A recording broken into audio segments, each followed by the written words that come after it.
Então, essa gravação já iniciou. Agora esta chamada Opa. está sendo gravada. É.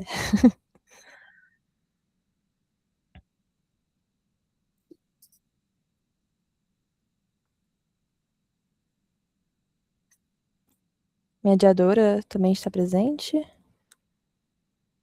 Idália? Sim, sou eu, Idália Oliveira. Perfeito. Então, podemos começar.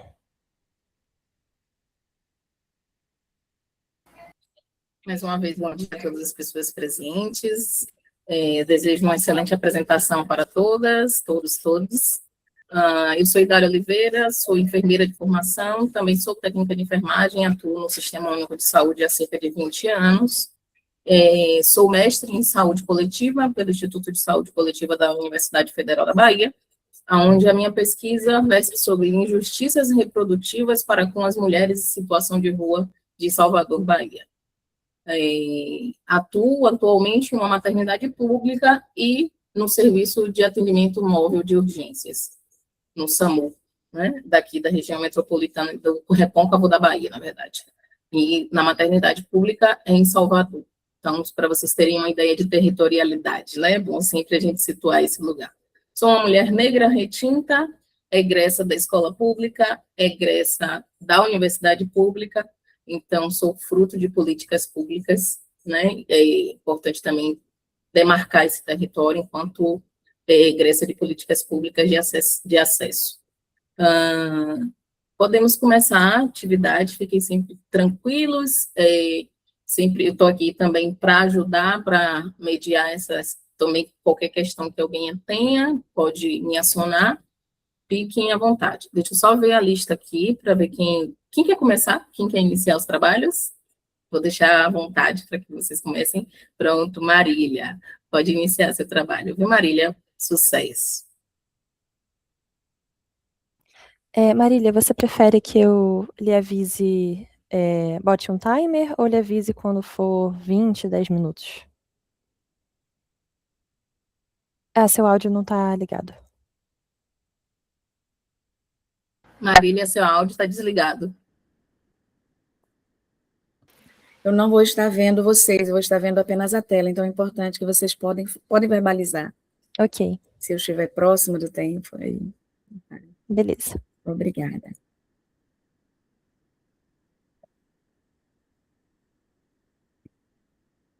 Bom, a nossa mesa, a mesa 2, ela está intitulada como Representatividade e Cultura Negra, encruzilhadas para pensar a saúde mental da população negra. A nossa fala se intitula Possíveis Encruzilhadas na Produção de Saúde Mental de Mulheres Negras, Processos Identitários, Interseccionalidade e Arte e Cultura. Eu sou Marília Martins de Araújo Reis, sou doutora em Estado e Sociedade pela Universidade Federal do Sul da Bahia, sou psicóloga de formação, sanitarista, e atualmente estou professora no Instituto de Saúde Coletiva da Universidade Federal da Bahia. Também sou ativista da luta antimanicomial, coordeno o movimento social e coletivo de mulheres em torno da escrita denominada Sociedade de Escritoras da Costa do Descobrimento. Estou na cidade de Eunápolis, Bahia, no extremo sul da Bahia, próximo a Porto Seguro. Sou pesquisadora no Centro Latino-Americano de Estudos em Cultura, o CLAEC, onde nós enfocamos nossos estudos na saúde mental de mulheres negras, envolvendo questões da arte, cultura e também da escrita de mulheres. Eu sou uma mulher negra parda, tenho os cabelos escovados, com franja, uso uma tiara cor-de-rosa choque, uma blusa marrom estampada, e ao meu fundo temos um fundo de cor clara com plantas ornamentais, um fundo fictício. Espero não ter esquecido nada. Bom, o primeiro ponto que vamos dialogar se titula Fagulhas sobre a Identidade da Mulher Negra, sob múltiplas opressões interseccionais.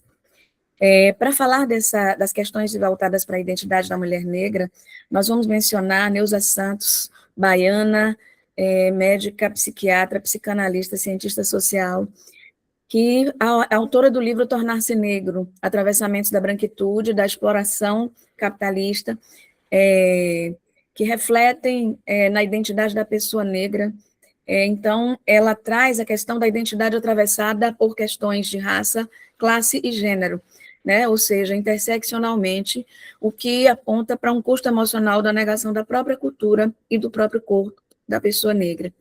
Ela atuou durante muito tempo no Centro Psiquiátrico Pedro II, né? E onde havia uma aglutinação de psiquiatras na ocasião, militantes que começavam ali a construir as primeiras experiências da reforma psiquiátrica brasileira, e depois ela segue para o Hospital do Engenho de Dentro, do qual saiu após grandes divergências em relação ao tratamento que era aplicado nesse hospital. Algo importante de se mencionar, né, é que a pessoa negra introjeta a inferioridade atribuída ao negro na mesma proporção em que o ideal da branquitude determina, segundo Neuza Santos, de modo impositivo, a única forma de se conferir uma identidade humana a uma pessoa. A ideologia, né, que a branquitude impõe é trazida como única forma de reconhecimento de si, e é por meio dessa assimilação de valores da branquitude que isso se processa, segundo a autora. Neuza mostra que não tem como passar por ser gente sem se passar por branco, né? Ou seja, vestir-se como branco, portanto, a máscara branca, para recuperar aqui, né, a expressão que dá título à obra de Fanon, aponta para um embranquecimento como uma estratégia de sobrevivência das pessoas negras numa sociedade de hegemonia branca. Ela diz que, mesmo que a pessoa negra ascenda socialmente, ela vai continuar racializada. A história social da ascensão do negro brasileiro é, assim, a história de sua assimilação aos padrões ideológicos em um estoque racial em presença de outro, que se fez hegemônico, no caso, o branco. É a história de uma identidade renunciada, em atenção às circunstâncias que estipulam o preço do reconhecimento ao negro com base na intensidade de sua negação. Isso é extraído do livro de Neuza, reeditado em 2021. Bom, quanto a referente à mulher negra, ela traz que muitas mulheres incorporam esse fetiche da mulher negra sedutora, seja por via do corpo, pelo intelecto ou outro recurso de sedução. O recurso de sobrevivência, então, das mulheres negras e das pessoas negras, muitas vezes, é vestir a máscara branca ou estar na posição sedutora, quando as pessoas negras, sobretudo, né, as mulheres, não vestem essa fantasia sedutora no âmbito intelectual. Toda a sociedade, de um modo geral, parece estar espreita para apontar uma falha. E isso fomenta as pessoas negras uma forma de angústia, como se não pudesse falhar, quando soubemos, né, todos nós sabemos que falhar é uma característica do humano. Bom, a Neuza utiliza a teoria e a clínica psicanalítica, né, para explicar essas questões voltadas para a mulher negra e para a identidade negra, e quando ela mergulha nas questões da singularidade, ela destaca também as questões de gênero ligadas às experiências de ser uma mulher negra. Ela faz as questões de raça serem atravessadas pelas questões de gênero, e ela traz aí o Sigmund Freud, né, o pai da psicanálise, mobilizando o conteúdo dele para pensar questões de gênero por uma ótica racial, e mostrar, né, como o feminino pode se apresentar como aquilo que é estranho ao enquadramento psicanalítico, como o que com a norma não tem medida comum. Então, a mulher negra seria duplamente estrangeira, tanto pela questão de raça como pela questão de gênero, estrangeira para a mulher branca e estrangeira para o homem branco, havendo aí uma dupla discriminação, tanto racial quanto de gênero. Infelizmente, Neuza tirou a própria vida aos 57 anos de idade, deixando um bilhete de despedida.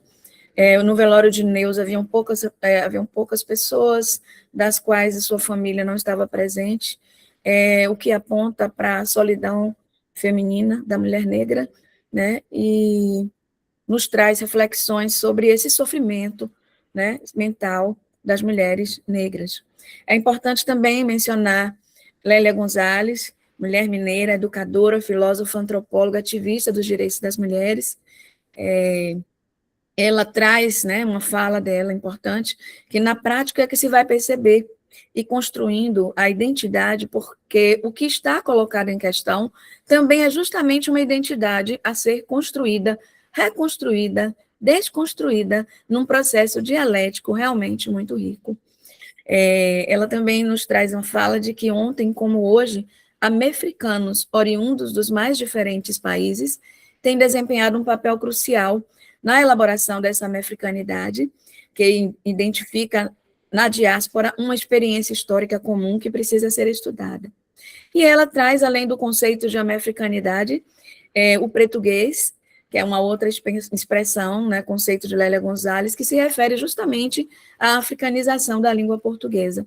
E nós sabemos que o processo de identificação e de formação de identidade também se constitui através da língua, através da fala, através da linguagem. Bom, quanto à identidade da mulher negra no Brasil, Lélia aborda que a influência da escravidão e o pensamento colonial constitui-se a partir da invenção discursiva da mulata, que a localiza ao mesmo tempo no domínio de uma brutal expressão e também de uma verdade de desejos inseparáveis da constituição do sujeito brasileiro. Então, ela aponta que a mulata e a mãe preta apontam que a sociedade colonial reduziu a mulher negra a papéis utilitários ou fetichizados como objeto sexualizado, no caso a mulata, ou a figura subalternizada do trabalho doméstico, que seria, e do cuidado, que seria a mãe preta, a empregada doméstica. É preciso reagir e recusar este lugar de objeto, segundo Lélia Gonzalez, de tripla opressão interseccional, aí de raça, de gênero e de classe, transformando esses estigmas em força política e em luta, como ela dedicou durante toda a sua vida. Nesse segundo tópico, denominado Dores Continentais, Fronteiras e Aproximações sobre o Sofrimento Psíquico de Mulheres Negras Atlânticas, nós trabalhamos aí com mulheres de países de língua portuguesa, os quais Brasil, Cabo Verde, São Tomé e Príncipe e Moçambique, um trabalho que apresentamos no primeiro evento internacional do quarto Decolonialidade Feminina e Negritude, do grupo de pesquisa que fazemos parte no CLAEC, e pudemos ali apresentar mulheres do continente africano, representando seus países, nos quais cada uma falou um pouco sobre a saúde mental da mulher negra, sob diferentes ângulos, inclusive diferentes culturas, obviamente, e encontramos algumas semelhanças sobre esse sofrimento psíquico de mulheres negras, né? O primeiro deles foi a acumulação de tarefas produtivas, reprodutivas e comunitárias, ou seja, sobrecai sobre a mulher negra, né, dessas nações em comum, o acúmulo de funções. Os homens também percebem a emancipação dessas mulheres como uma ameaça, né, como perda de autoridade e marginalização masculina, o que aumenta o movimento de opressões, né, do machismo, do sexismo sobre essas mulheres. Foi presente também nas nações abordadas o ideário da mulher negra tida como forte, como resistente, como resiliente, sendo glorificada essa resiliência, mas em detrimento do seu desgaste, do seu adoecimento mental. Também uma presença muito marcante nessas nações de famílias matrifocais, onde a mulher normalmente é a responsável principal financeira e acumula funções outras, né?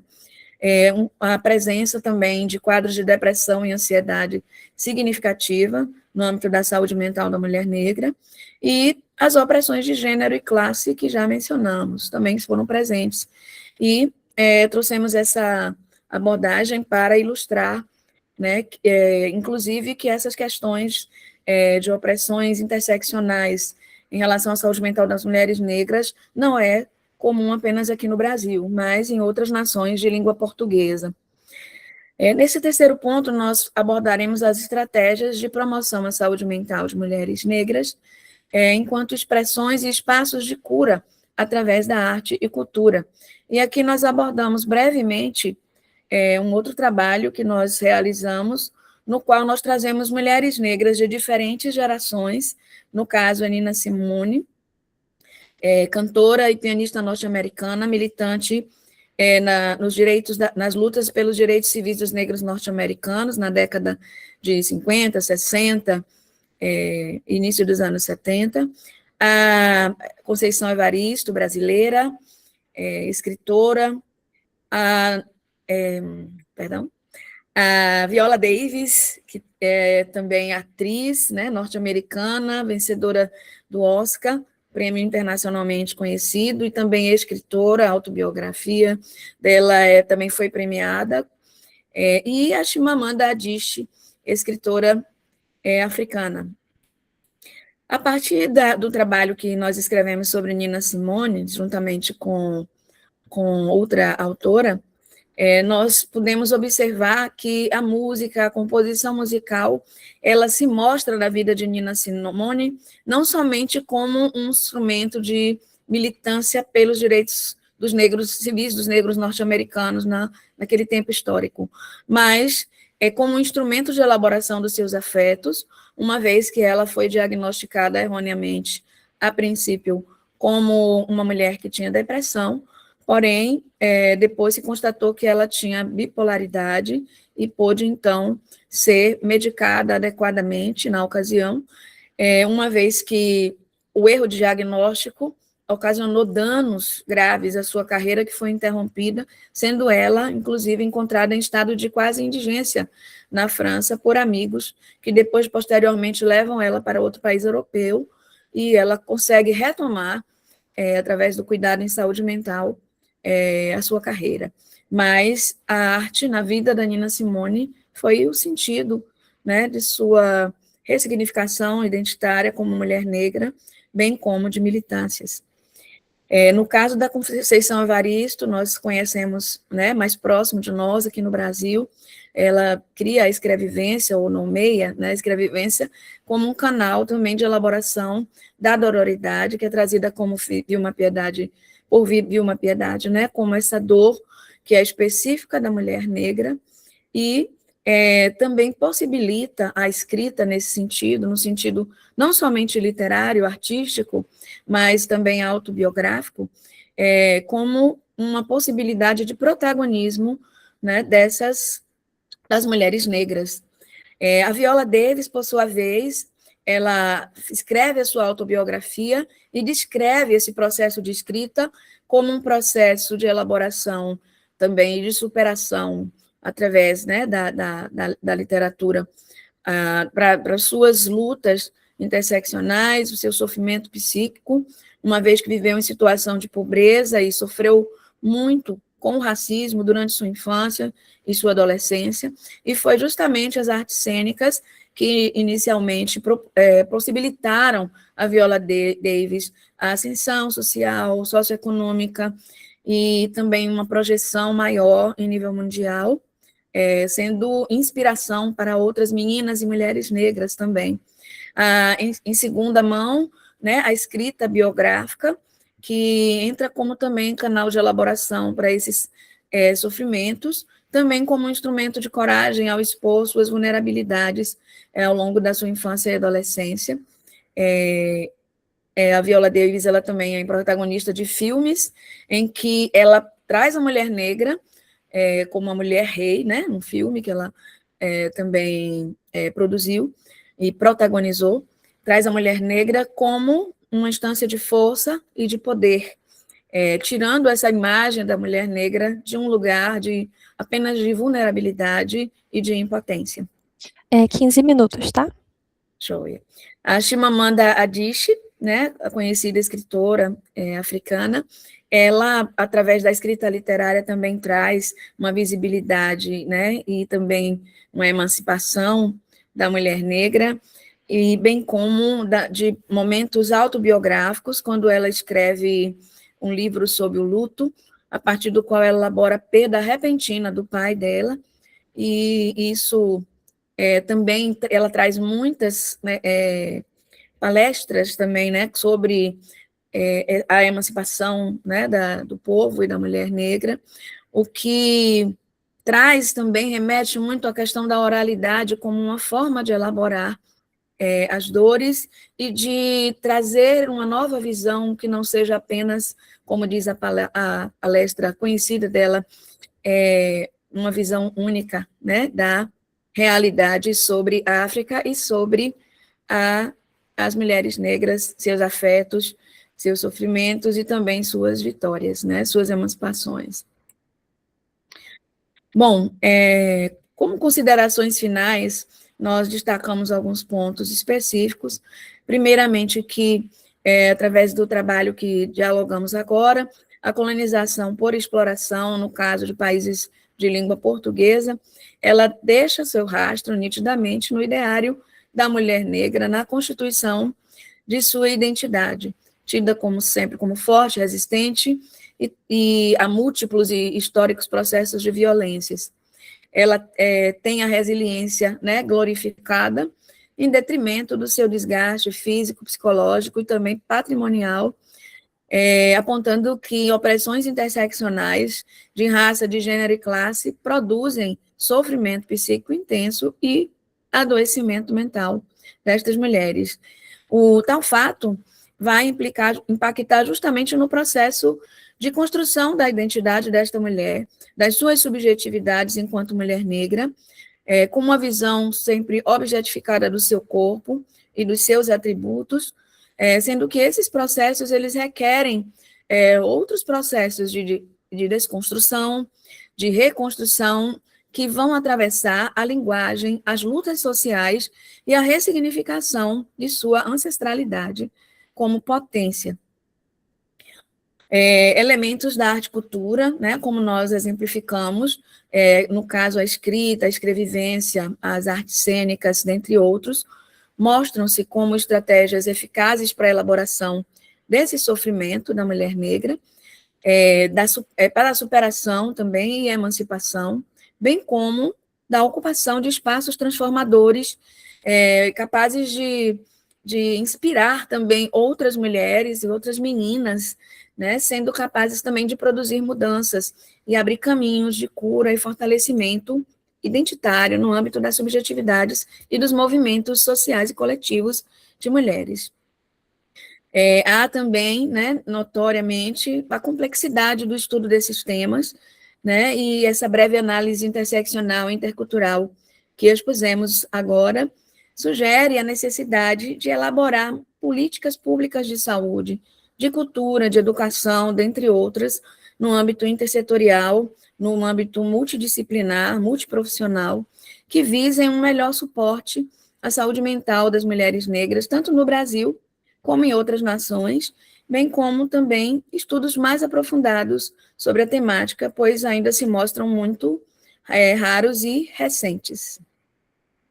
Nós queremos agradecer, né, pelo trabalho, pelo espaço, ao NUEST, ao ENEST também, ao CLAEC, à Universidade Federal da Bahia, ao Instituto de Saúde Coletiva, as colegas presentes, e aqui estão nossas referências, podemos partilhar depois, através do nosso contato.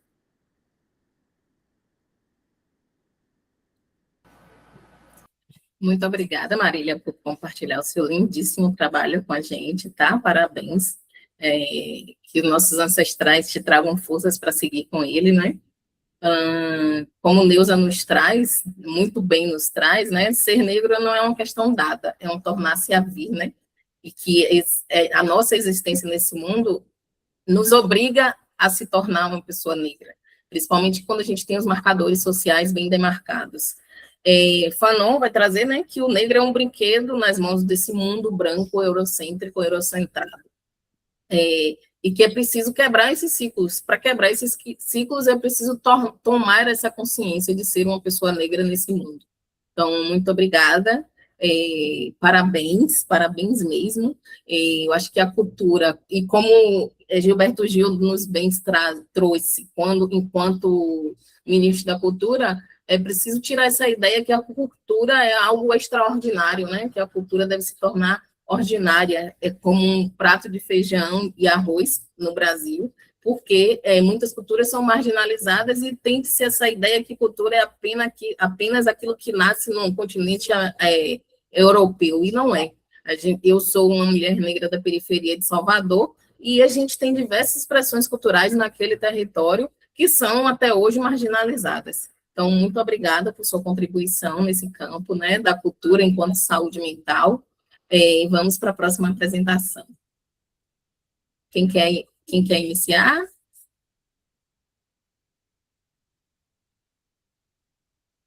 Estamos deixando livre para quem quiser tomar a Eu posso palavra. iniciar, Daniela. Pronto, Carol. Muito obrigada, Carol.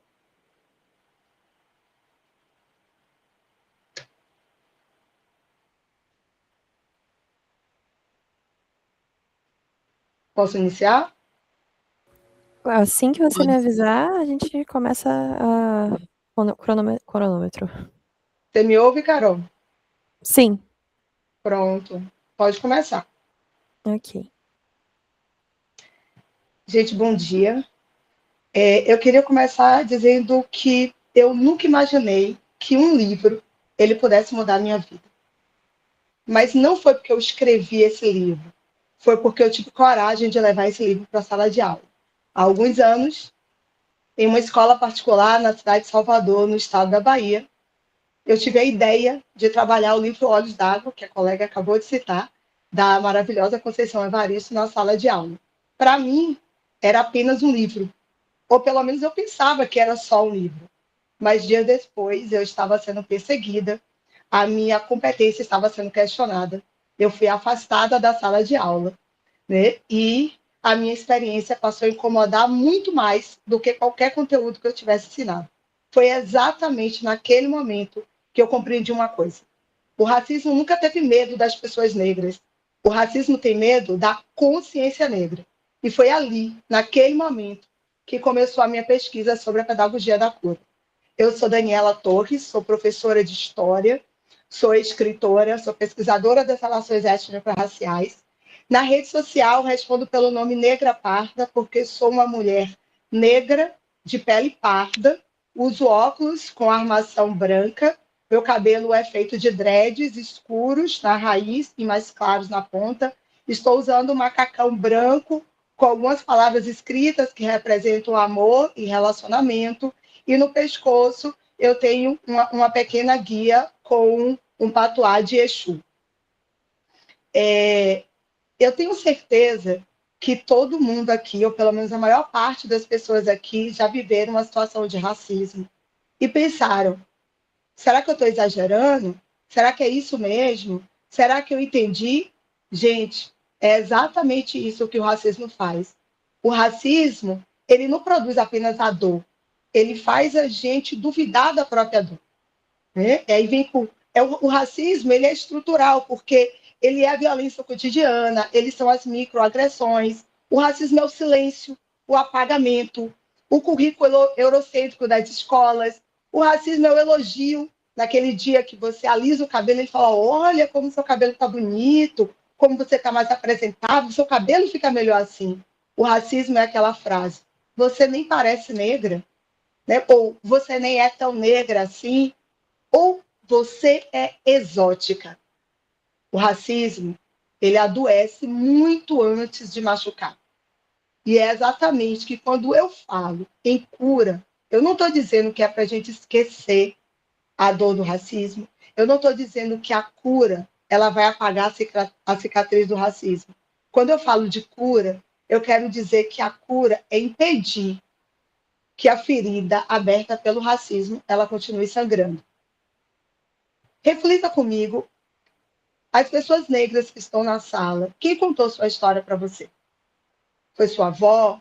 Foram os seus pais? Foi a sua bisavó? Você aprendeu na escola? Você viu na televisão? Nos livros? Nos meios de comunicação? A identidade negra, ela foi construída com base em narrativas coloniais.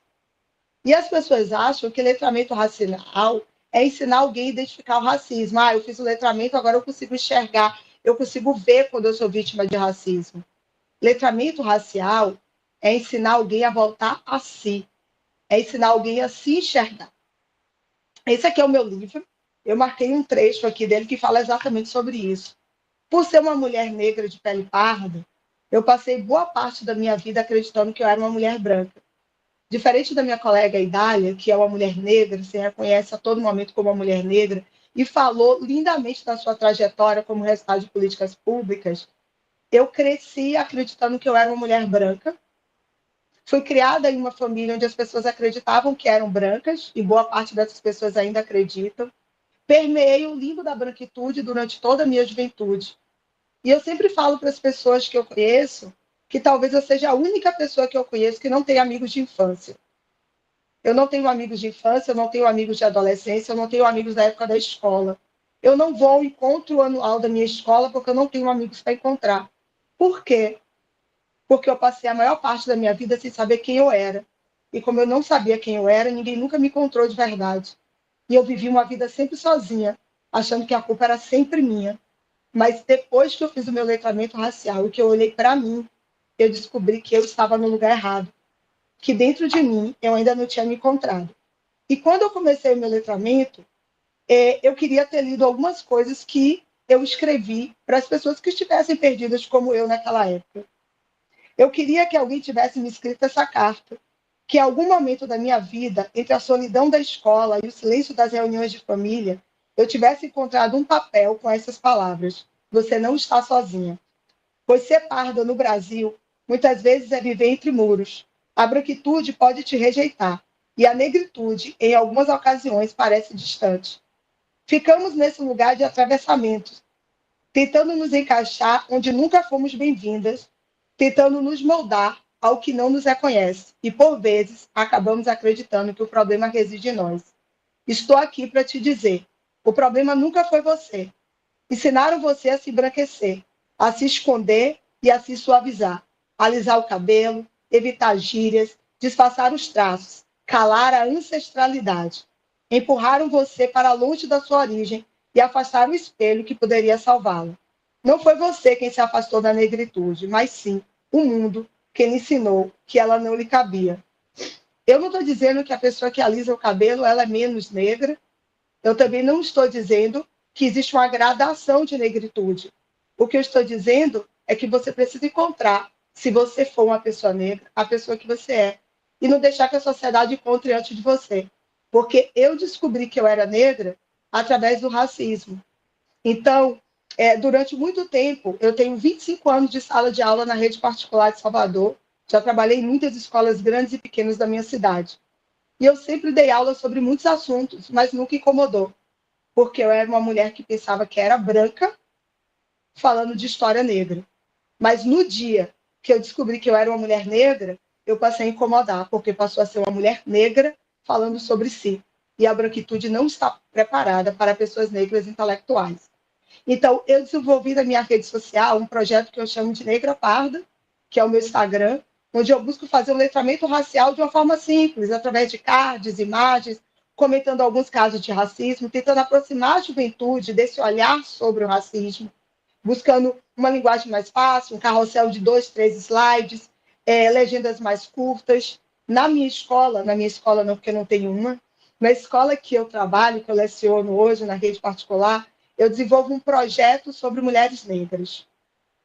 Esse projeto, ele pauta em os estudantes pesquisarem mulheres negras que deveriam ser ensinadas nas escolas, mas que suas narrativas foram apagadas, né, da história tradicional. Então, eles fazem um levantamento de mulheres em diversas áreas de conhecimento, nas ciências exatas, nas ciências naturais, na literatura, na arte, na dança, na música, no esporte, na estética. Então, eles fazem esses levantamentos de mulheres com o seu exemplo, né, de vida, com a sua trajetória, com a sua luta cotidiana, que elas deveriam ser ensinadas na escola, porque são grandes líderes naquilo que se propõe a liderar. A partir daquele momento, eles desenham como seria uma boneca daquela mulher. Então, se ela fosse uma boneca, como ela seria? Quais elementos marcaria essa boneca? E aí, depois, eles pagam uma artesã daqui de Salvador, né, que é a Adele Maria, do As Maria Atelier, e aí ela transforma aquele desenho em uma boneca. A partir desse momento, a gente constrói uma caixa, onde essa caixa conta a trajetória dessa mulher. Então, aquele texto que deveria estar escrito num livro na escola, ele vai escrito no fundo da caixa. E nós doamos essas bonecas com essas caixas para escolas da Rota da Liberdade, ali as escolas quilombolas aqui no Recôncavo. A ideia de doar essas bonecas não é fazer caridade nas comunidades quilombolas, jamais, e nem levar brinquedo para as crianças, mas é levar material pedagógico para a escola. Por isso que nós doamos nas escolas, para que as professoras possam usar como material pedagógico, como se fosse um livro 3D, onde ela consegue contar aquela história e consegue mostrar essa boneca. Eu tenho uma aqui que é o molde, que na verdade é a minha, mas as bonecas elas ficam assim, elas são bonecas de 40 centímetros, né, que elas vão contando essa história, né, e eu sempre falo, se a boneca ela encanta o adulto, imagina como ela encanta a criança e como ela dá veracidade. Então, a Chimamanda e outras que a colega falou na apresentação anterior, todas essas já foram bonecas nos nossos trabalhos anteriores, e esse ano nós estamos em desenvolvimento de novas bonecas. Inclusive, se alguém aqui na sala tiver contato com a escola quilombola, pode depois me chamar no privado, tá? Para poder a gente colocar na nossa lista aí de entrega de bonecas esse ano. Então, nós passamos anos, talvez séculos, a vida inteira, dizendo às crianças negras quem elas não eram, né? Contando a história da branquitude, contando a história ocidental. E eu acho que agora chegou a hora da gente dizer às crianças quem elas sempre foram, né? De onde elas vieram. Esses dias eu vi na rede social um vídeo de uma mãe chorando, ela dizendo que ela chegou em casa e o filho estava passando barbeador na pele para tirar a pele negra. E depois, quando ele não conseguiu tirar a pele com barbeador, ele começou a encher o corpo de hidratante branco. E quando ela perguntou a ele por que ele estava fazendo isso, ele disse que uma pessoa falou para ele na escola, pelo menos eu não sou negro. E ele estuda em uma escola de um outro estado que não da Bahia, e nessa escola a mãe fala no vídeo que ele é uma das poucas crianças negras, é uma escola particular, e que ela paga com muito esforço, inclusive ela tem outros filhos lá. Eu coloquei a minha solidariedade lá a ela, porque essa é uma história muito real. Né? Eu tenho um filho do coração que chama Jordan Correia, e Jordan, ele quando era pequeno, ele tomava banho e esfregava a pele para tirar a cor, porque ele aprendeu que ser negro era ruim.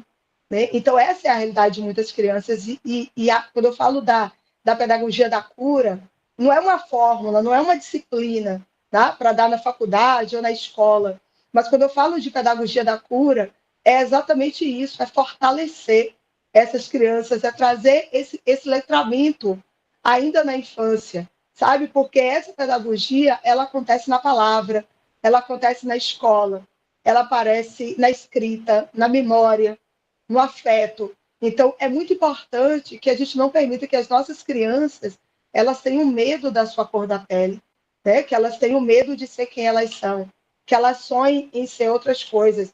Eu estava vendo um vídeo do Daniel Munduruku e ele fala assim, que a educação ocidental, a gente ensina a criança a ela querer ser algo quando crescer, e a gente questiona muito isso. Você vai ser o quê quando você crescer? Você vai ser o quê na vida? E ele fala que isso é muito forte, porque quando eu pergunto a uma criança o que ela vai ser quando ela crescer, eu estou dizendo naquele momento que ela não é nada. Isso é muito forte para a criança, porque ela é alguma coisa, ela é uma criança que tem que viver uma infância, que tem que brincar, que tem que ser feliz, sabe? Que tem que aproveitar o momento da infância. E a gente cobra desde pequeno na educação ocidental que ela tem que projetar ser alguma coisa, né? Então você tem que ser o que você vai ser, né? Ou então o que você quer da vida, como se viver não já fosse querer a vida. Então a gente precisa, às vezes, pequenas palavras, elas adoecem ao longo da vida, e a gente tente a pedagogia da cura como um processo diário mesmo, né? Como um processo de transformação. Então, assim, eu passei boa parte da minha vida adoecida.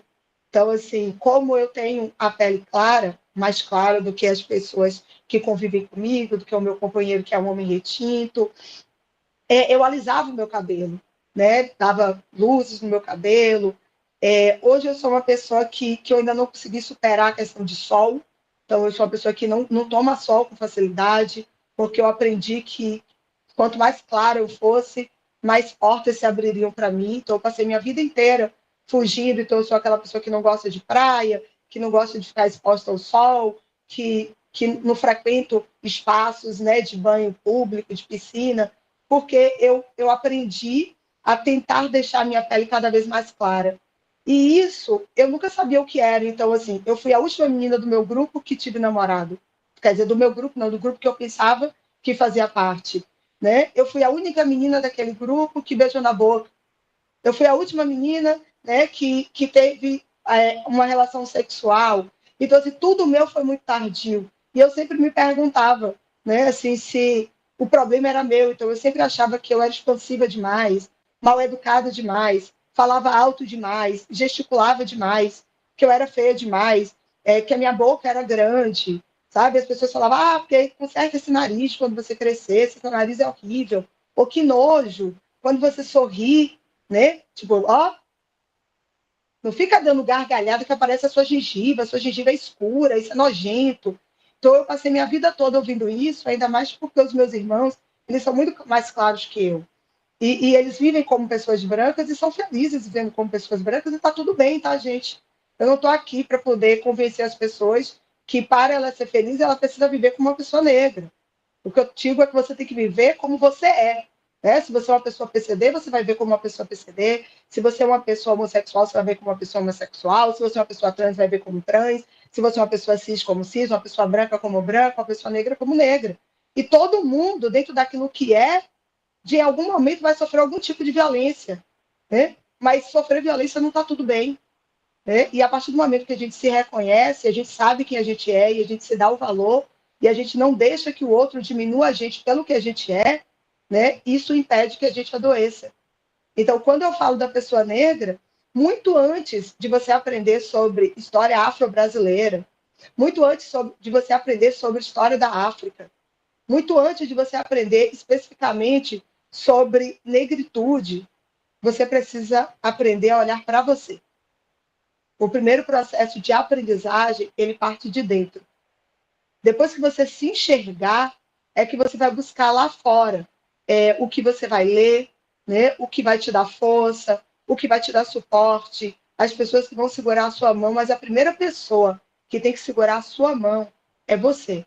Então, o racismo, ele consegue, muitas vezes, não apenas roubar a nossa história, mas ele rouba o nosso futuro. Né? Por quê? Porque ele ensina, né, que a nossa história não é nossa. E ele ensina uma história que a gente não se sente parte, que a gente não se reconhece. Né? E isso faz com que a gente cada vez mais tenha uma autoestima baixa. Eu, como professora, passei a observar minha sala de aula a partir do momento que eu fiz meu letramento racial. Eu passei a observar que os meus alunos negros, em sua maioria, eles sentam no fundo. Eles estão sempre no fundo da sala. E aí, quando eu voltei na minha memória de quando eu dava aula e que eu pensava que eu era branca, os meus alunos negros ainda continuam no fundo da sala.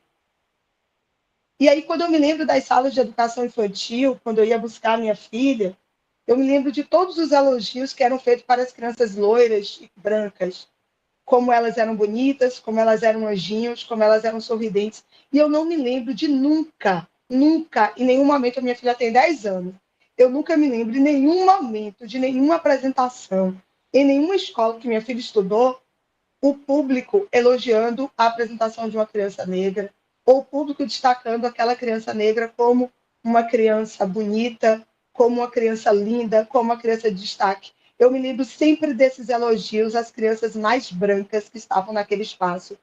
E isso é muito forte. Por quê? Porque eu não preciso dizer à criança negra que ela é feia. Porque eu digo à criança bonita, branca que ela é bonita. Então, eu já estou dizendo isso. E aí a pessoa fala, mas eu não falei à criança que ela não é bonita. Eu sei que você não falou claramente, mas você falou com exemplo. E o exemplo educa muito mais do que as palavras. Então, a gente precisa aprender a praticar essa pedagogia de cura, sabe? A acolher as nossas crianças.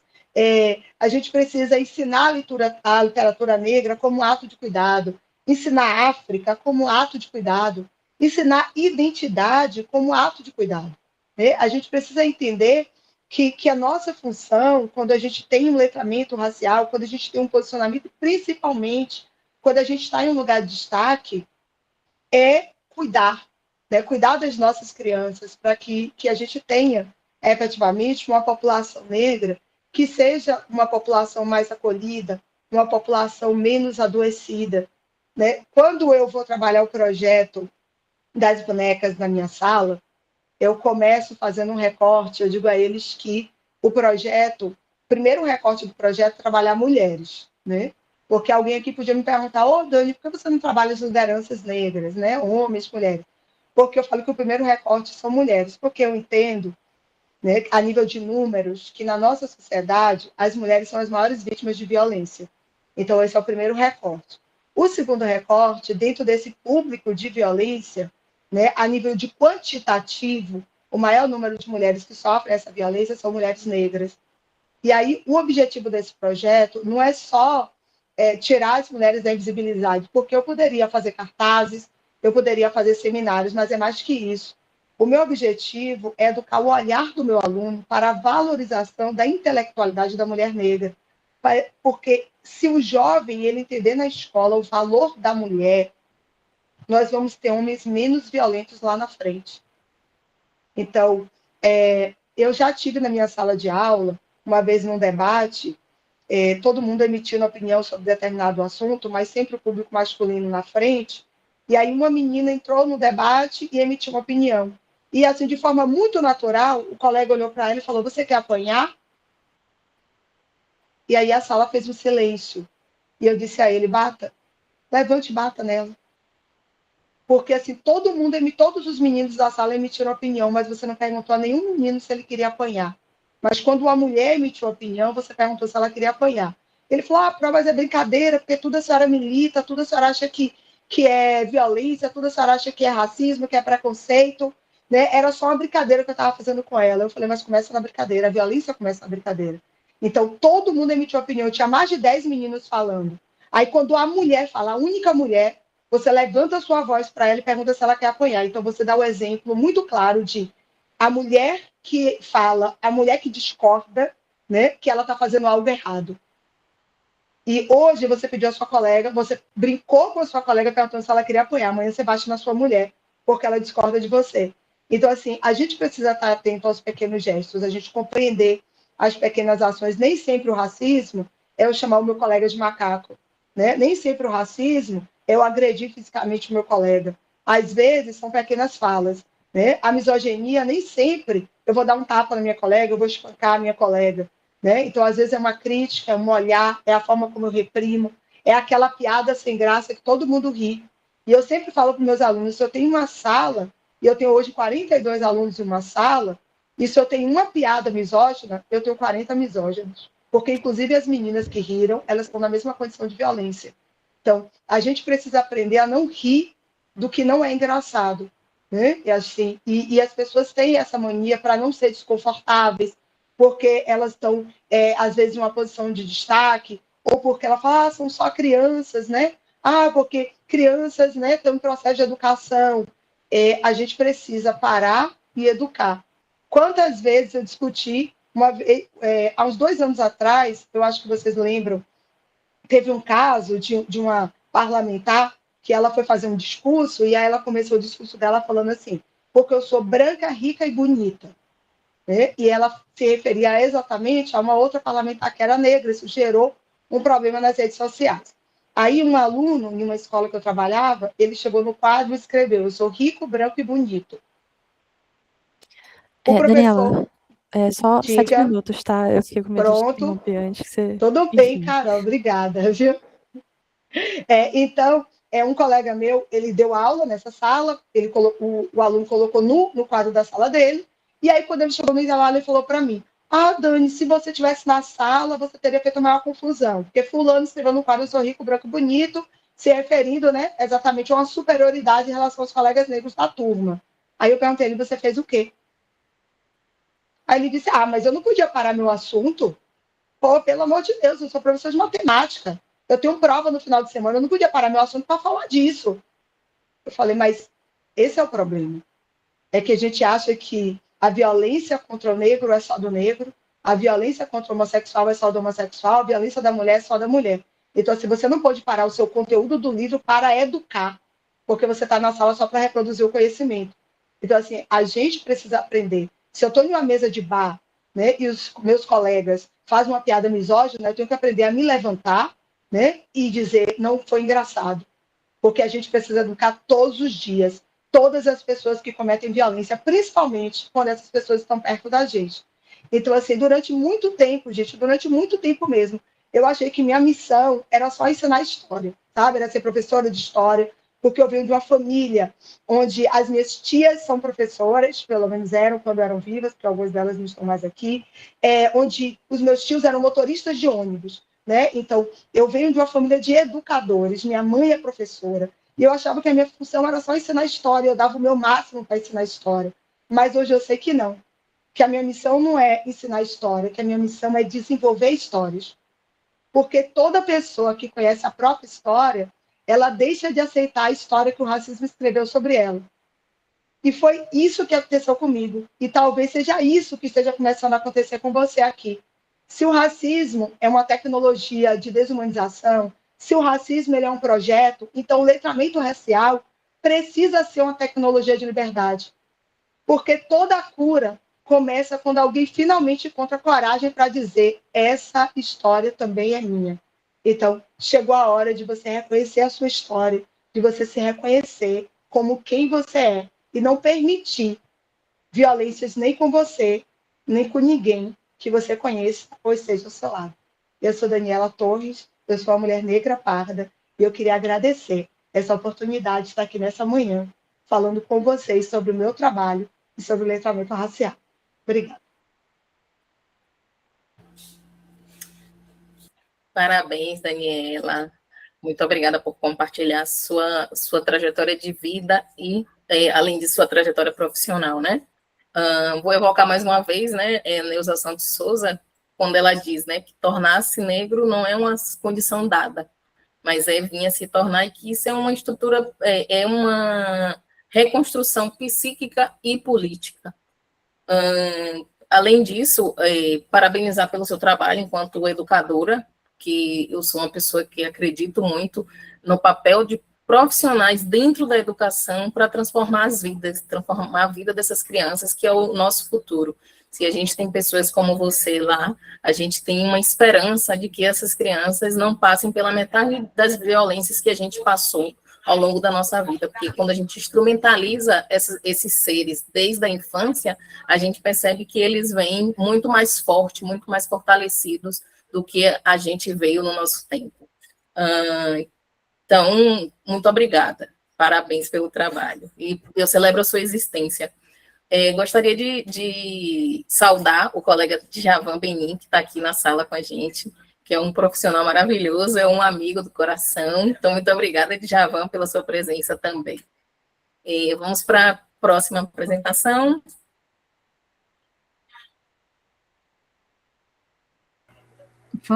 Vou compartilhar a tela aqui com vocês.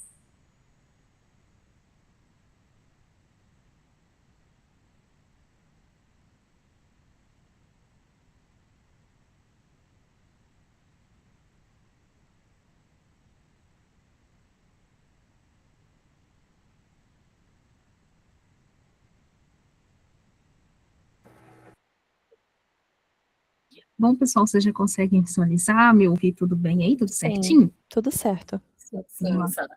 Maravilha, então.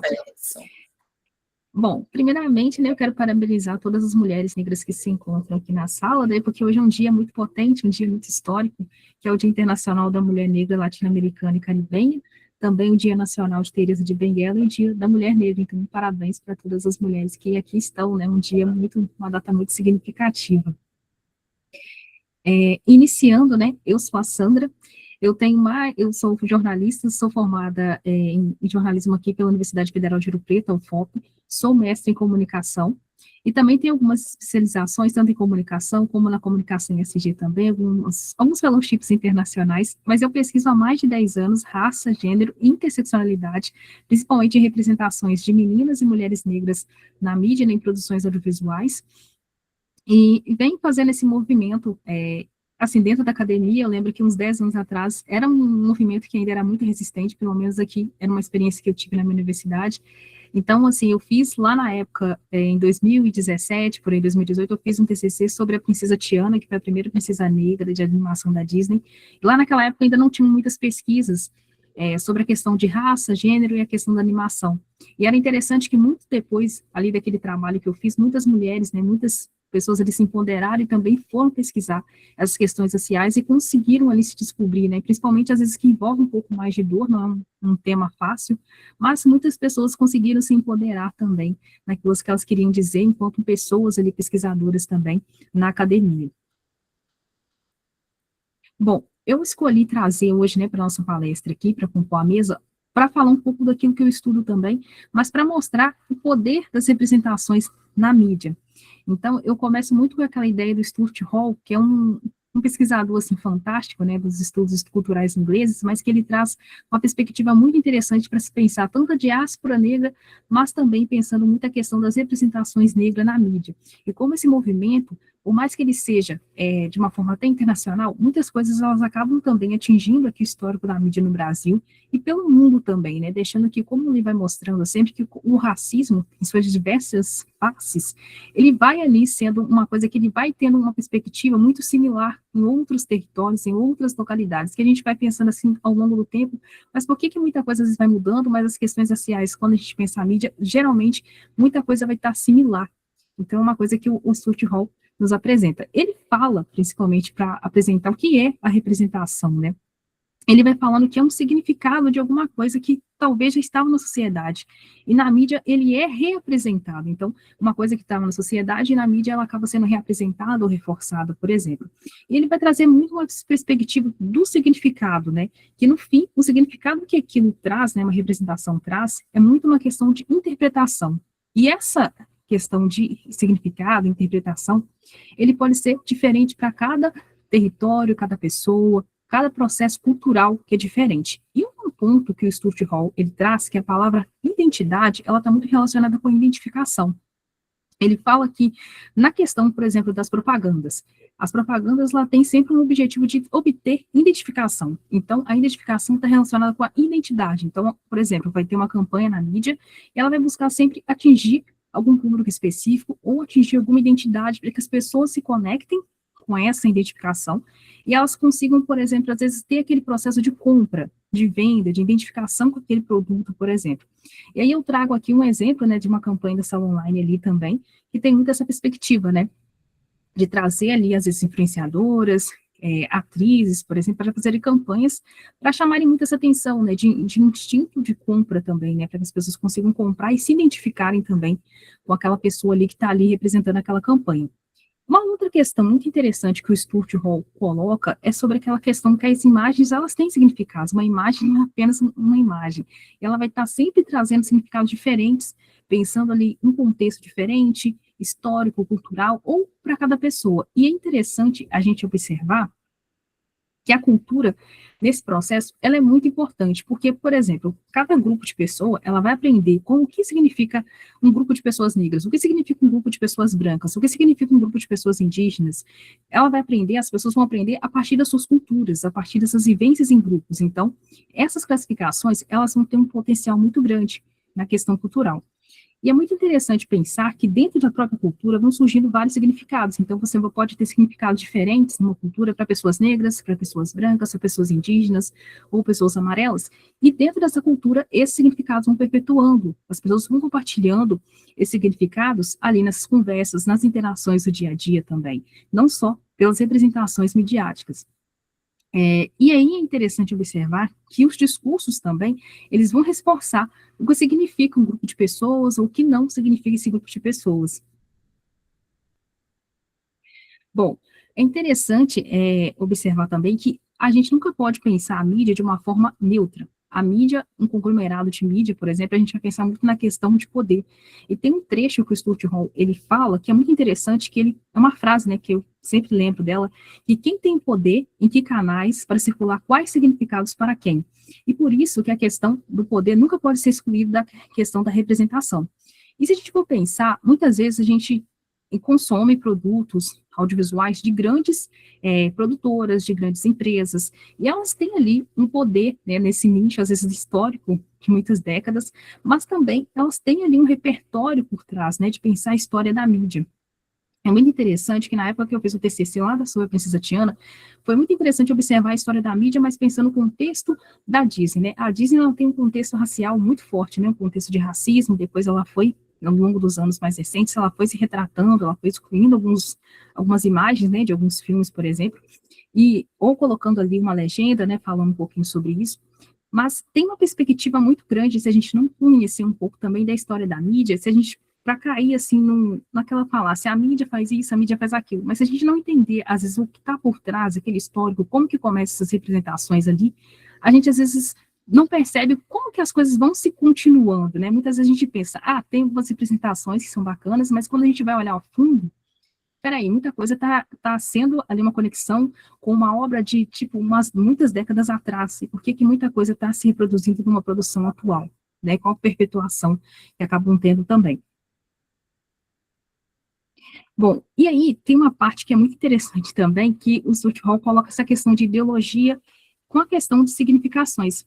Então, ele traz um trecho que eu gosto também de trazer, que ele fala assim, eles querem como se fosse uma relação entre a imagem e uma poderosa definição de se naturalizar, para que isso seja o único significado que pode carregar. Sempre que você vê isso, você vai pensar que sempre que você vê isso, você vai pensar que ver essas pessoas vai assumir que elas têm essas características.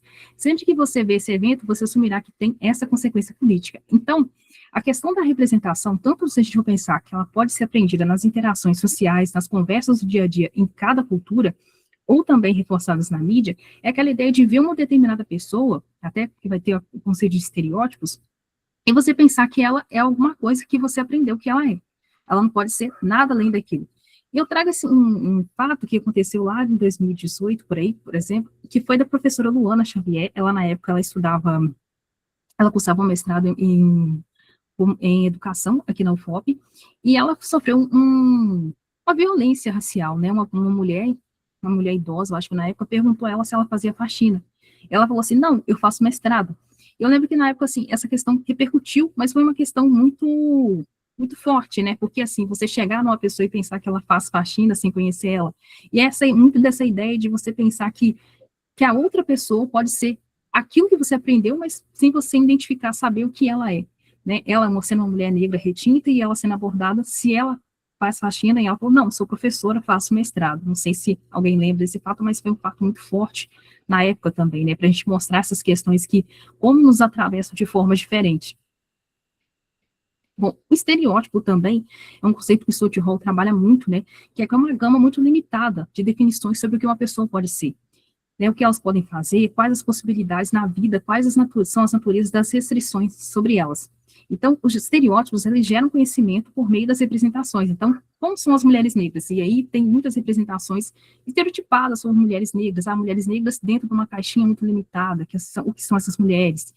Mulheres indígenas dentro de uma caixinha muito limitada, o que são essas mulheres? Mulheres brancas dentro de uma caixinha muito limitada, o que são essas mulheres? Então, é muito interessante a gente pensar a mídia e as questões dos estereótipos, né? Sempre colocando essas pessoas em uma caixinha específica, né? Muitas vezes uma caixinha específica, estereotipada, que às vezes vai marginalizar, vai deixar essas pessoas ainda mais vulneráveis na sociedade, e vai reforçar aquilo muitas vezes que está dentro da sociedade, já que as pessoas comentam, falam, né, interagem e falam daquele grupo de pessoas específicos também, e que pode agravar situações de violência em determinadas formas. Eu trago um exemplo também da atriz Cacau Protásio, que ela falava, né, ela falou uma época que ela teve muitas dificuldades, né, por ser uma mulher negra retinta, uma mulher negra gorda também, para encontrar papéis para trabalhar, né, sendo uma atora, uma atriz. E ela falava que sempre ali destinavam para ela esses papéis, né, mas que ela trabalhava mais com as posições de serviço, né, como uma empregada, faxineira, alguns filmes, algumas produções dela ainda têm esses papéis, né, são produções até recentes. Ela falava como que era muito difícil, que ela pensou muitas vezes em desistir da carreira, porque ela não encontrava os trabalhos, e quando ela encontrava eram poucos trabalhos, que ela estava sempre nessas posições mais serviçais também. Bom, a Bell Hooks, né, ela traz uma questão muito interessante, que ela fala que, na perspectiva das representações, tanto pessoas negras quanto pessoas brancas, elas podem reproduzir representações estereotipadas sobre pessoas negras, porque ela fala que essa questão racial ela é tão forte que muitas vezes as pessoas não percebem que podem estar reproduzindo uma questão racial muito forte ali na cena, né, nas representações, por mais que elas queiram inovar, mas muitas vezes tem essa questão de não ter o conhecimento ou querer reforçar uma tradição, querer reforçar uma representação.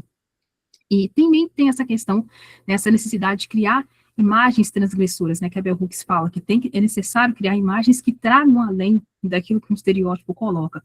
E eu coloco muito essa questão, trazendo um exemplo, né, da Rochelle, né, ali de toda a série Todo Mundo Odeia o Chris, né, que ela é colocada às vezes, que eu vou até falar um pouquinho mais à frente, com um mito como se fosse uma mulher raivosa, né, sempre.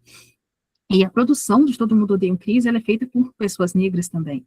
E até que ponto, se a gente for pensar, uma produção também feita por pessoas negras, ela traz muitos estereótipos, ela traz muitas camadas, né, é muito forte se a gente for pensar, assim, a série Todo Mundo Odeia o Chris, nessas questões, mas ela traz muitas camadas ainda da mídia, né, de que é essas mulheres, né, essas mulheres ainda, são as mulheres que, a Rochelle, né, que é uma personagem que muitas pessoas gostam, né, as pessoas falam, nossa, representa muitas questões de mães, mas ao mesmo tempo, até que ponto, né, essa personagem ali acaba sendo sempre essa mulher que vai ser lembrada por ser mais raivosa, por ser uma mulher que coloca mais pressão na família ali em si também, né. Bom, o Frantz Fanon, ele traz uma perspectiva muito interessante, né, para se pensar a questão racial ali na infância e como as crianças, elas aprendem por meio de representações midiáticas, principalmente quando tem aquela questão, né, o que é colocado para a cultura negra como uma coisa muito selvagem, e o que é colocado para uma cultura branca mais uma coisa mais civilizada. E isso influencia, quando essas pessoas crescem, e elas vão querer, por exemplo, se afastar das suas origens, né, querer afastar das suas famílias negras, das comunidades, amizades, porque elas vão entender que ser civilizado é estar cada vez mais perto do ideal de branquitude, do que está do ideal de negritude, por exemplo, né, por mais que ela tenha ali tido uma família negra, tinha crescido numa comunidade negra, ela vai querer sempre estar mais próxima da questão mesmo de ser uma pessoa mais branca, porque ela vai entender que ela vai estar num local mais civilizado. Uma outra questão que o Fanon pontua ali, desde as questões das representações na infância, é como por meio de histórias também na mídia, que com representações, né, de grande parte de heróis, ou salvadores brancos e vilões com pessoas negras, que muitas vezes essas pessoas negras, elas vão internalizar que elas são, muitas vezes, pessoas brancas, ou que elas precisam defender um lado de sendo... Sempre que a pessoa negra ela não vai conseguir, como se diz, que ele coloca, compreender às vezes, né, assistindo sempre essas representações, que ela é uma pessoa negra que às vezes ela está sendo crítica, eu quero que aquele vilão, aconteça isso e aquilo com o vilão, mas ela não vai perceber às vezes que ela é a mesma cor do vilão, que é uma coisa muito interessante para a gente perceber, né, e é um processo que ele vai falando que como as representações elas vão tendo esse impacto mental nas pessoas desde a infância. Bom, um outro ponto, né, que é o Muniz Sodré também, ele pontua, que não é preciso, muitas vezes, na questão da infância, ensinar para uma criança, né, que ela é inferior, principalmente uma criança negra, principalmente porque, pelas representações que ela vê na tela, que ela vai sempre vendo, aquela representação de pessoas como ela em determinados papéis, ela vai entender que ela é inferior por causa disso. Então, às vezes, não vai precisar ser falado para ela que ela é uma pessoa inferior. Aquilo vai ser colocado na mídia, aquilo vai ser colocado na tela, com pessoas principalmente parecidas com ela, parecidas com pessoas que são próximas a ela. Bom, trazendo um pouquinho também de mitos e estereótipos sobre mulheres negras, que é muito interessante a gente pensar, para pensar na história da mídia, eu trouxe alguns exemplos aqui, que é o Picanani, que era um exemplo que tinha muito até em algumas animações da Disney, que focavam em caricaturas de crianças negras. E essas caricaturas eram usadas, né, de uma forma humorística, principalmente em alguns filmes, em algumas animações, até também em propagandas, que eram usadas para criticar, né, ridicularizar essas crianças. Um outro exemplo era a Mami, né, a Mami Chuchus, que era um exemplo de uma personagem que ficou muito... Talvez vocês consigam lembrar mais em Tom e Jerry, né, naquele desenho, que ela sempre aparecia uma mulher negra, mas ali do busto para baixo, né, sempre aparecia, assim, não parecia o rosto dela, por exemplo, e sempre era uma mulher que ficava ali cuidando da casa, com a limpeza da casa, e era uma mulher muito brava ali com o Tom, né, que era o gato. Então, assim, tem sempre essa representação de uma mulher negra que está ali fazendo serviço de casa, serviços domésticos, a gente pode lembrar também da tia Anastácia, né, do Sítio do Capão Amarelo também. A questão da Jezebel, que seria uma mulher mais sensualizada, né, que a gente pode pensar na questão da beleza, ou outras representações de mulheres negras que tem, que a mulher está sempre colocada de uma forma mais sedutora, por exemplo. E a questão da Safire, né, ou a mulher negra raivosa, que é colocada sempre como uma mulher negra que está sempre causando confusões, que está sempre brigando com todo mundo, que é um exemplo da Rochelle também, de Todo Mundo Odeia o Chris. Bom, para a gente não ficar só nesse histórico, mas para a gente também pensar estratégias, né, para além dessas representações que temos na história midiática, do que a gente consome também.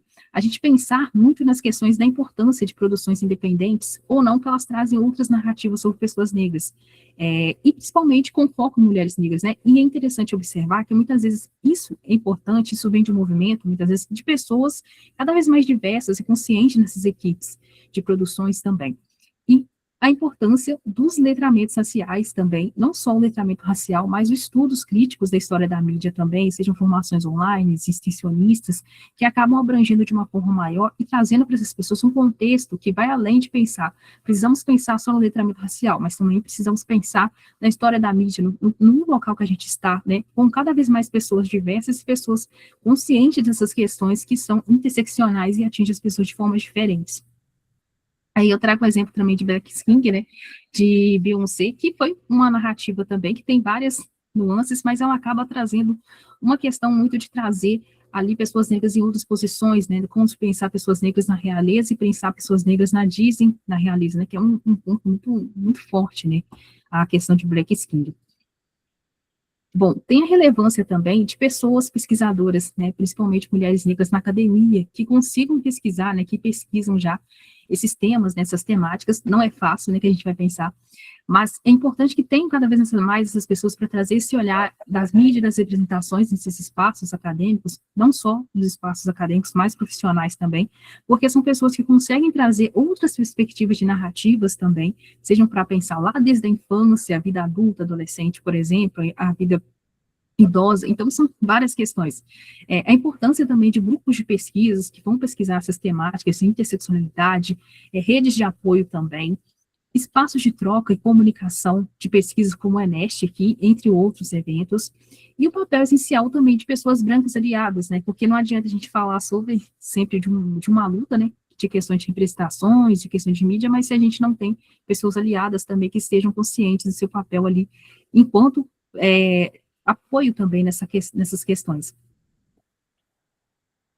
Bom, outros também essa questão, né, de a importância para que a gente tenha cada vez mais narrativas de pessoas negras para além de uma dor, para além daquela questão de luta, mas que sejam narrativas de pessoas negras sobre o amor, o cotidiano, pessoas negras vivendo também para além daquela dor, né? Eu acho que um ponto muito interessante é a gente pensar sempre nessas potencialidades, porque a gente não é só luta, não é só conflitos, não é só mortes, não é sobre só o mesmo de sempre, mas trazer perspectivas que estejam pessoas vivendo no cotidiano, amando, né, amizades, em contextos também diferenciados, né, que são contextos reais, né, se a gente for pensar na sociedade. A gente tem muita coisa para além da dor. Então, uma coisa também que é essa questão também de ocupar diferentes espaços, né, seja um evento acadêmico, seja um evento que a gente precisa estar sempre no sentido, assim, de conseguir apresentar quem a gente é, de conseguir aparecer nesses espaços, para que a gente consiga inspirar e empoderar outras pessoas, né, que é uma frase que eu coloco muito, que é sempre assim: nós, enquanto mulheres negras, precisamos comunicar quem somos ao mundo, para empoderar e inspirar outras. A importância da gente estar sempre ocupando espaço, seja um evento, seja uma palestra, seja em diferentes locais, para que outras pessoas consigam entender que, peraí, aquela pessoa ali se parece comigo, essa questão da representação e identificação, eu também posso estar naquele espaço, eu também posso ocupar aquele espaço. Então, a gente acaba sendo representações vivas, né, seja nas nossas famílias, nos nossos grupos mais próximos, nas nossas comunidades, onde que a gente está, a gente acaba sendo representações vivas para outras pessoas, para que elas consigam também entender que elas podem estar naquele espaço, elas podem falar sobre assuntos diferenciados, elas podem falar os mesmos assuntos que a gente. Então, esse movimento da gente aparecer, né, que muitas vezes as pessoas não querem que a gente apareça nesses espaços, é muito importante, porque ali acaba sendo um momento muito essencial para que outras pessoas também tenham essa conexão de representação identificação também, enxergando ali como uma potencialidade para que elas estejam também, né? Então eu posso estar naquele espaço, por que não eu, né? Por que não eu também naquele espaço ali? E que seja um movimento também, assim, né, de empoderamento, não só para a gente, mas para que outras pessoas também consigam se enxergar ali, se imaginar também naquele espaço. Bom, muito obrigada.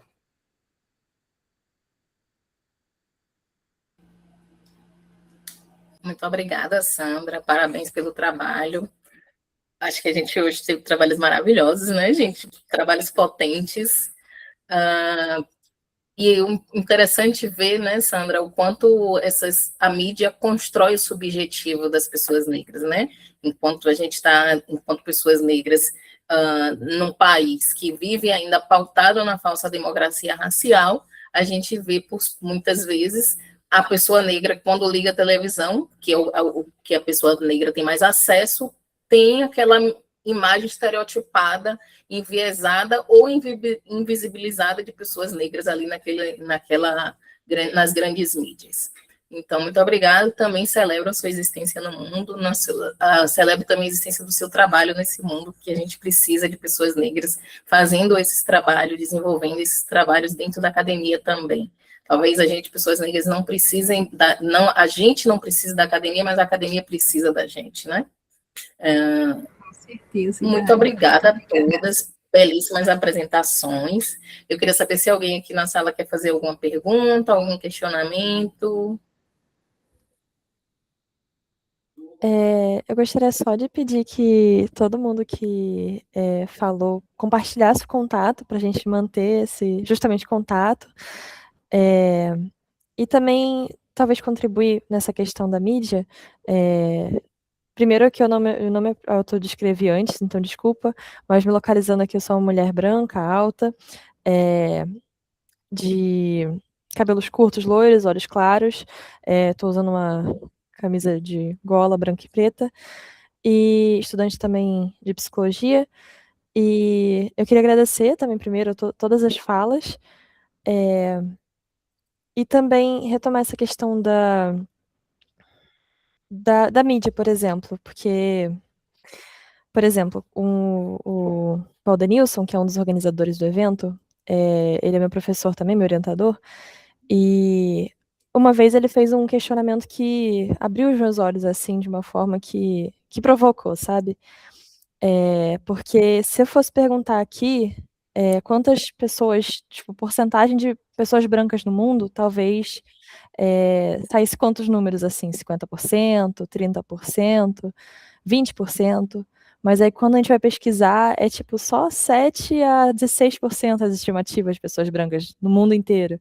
Então, o poder que a mídia tem, assim, desses espaços que são ocupados principalmente por pessoas brancas, porque é o que todo mundo falou aqui, é uma estrutura, né, que mantém privilégios e, tipo, não na questão do letramento racial também, né, de fazer a gente reconhecer, sim, as desigualdades produzidas a partir da escravização, mas também que a gente não reconhece, tipo, como eu posso dizer?